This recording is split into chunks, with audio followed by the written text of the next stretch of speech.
In an era defined by segregation, rising fascism, and racial injustice, one man's footsteps on the track would thunder across the world, not just as a triumph of athleticism, but as a defiant stand for dignity. His name was Jesse Owens, and when he sprinted, history struggled to keep up.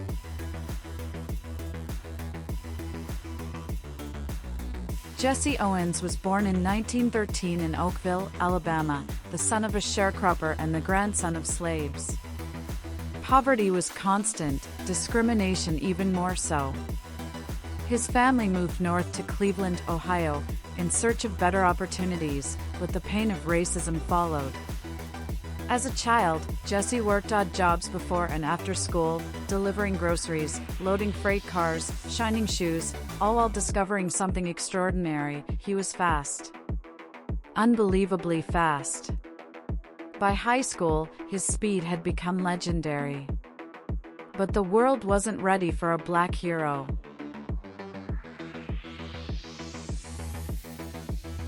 Owens enrolled at Ohio State University, where he became a standout athlete, but still wasn't allowed to live on campus, eat at white-only restaurants, or sleep in the same hotels as his teammates.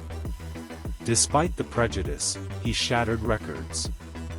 In one unforgettable afternoon in 1935, Jesse set 4 world records in under an hour, a feat that has never been matched.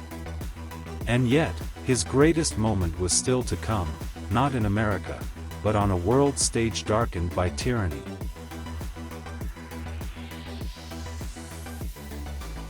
The 1936 Olympic Games were hosted by Nazi Germany, where Adolf Hitler sought to showcase Aryan supremacy. The air was thick with tension. Propaganda posters covered Berlin. The world watched, not just for sport, but for ideology.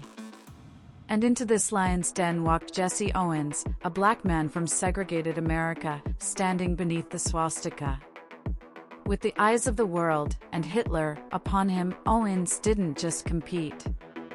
He dominated.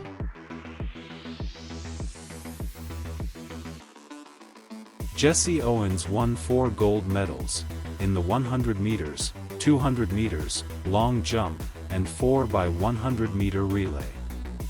He defeated Germany's top athletes in front of their Führer. He silenced the stadium with each win. He crushed the myth of racial superiority with every stride. One of the most poignant moments came when Owens befriended Luz Long, his German competitor in the long jump. Long gave Owens advice during the qualifying rounds, helping him advance. Owens later said it was a moment of true sportsmanship in a world on the brink of war. In that Olympic stadium, Jesse Owens ran not just for victory, but for humanity.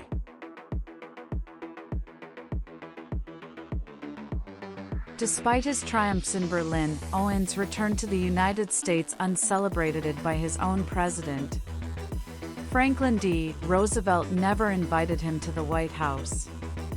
There were no national parades.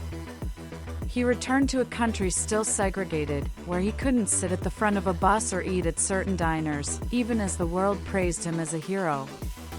To feed his family, Owens took up menial jobs, raced against horses for money, and gave lectures where he was often more symbolic than celebrated. Yet he never abandoned his dignity.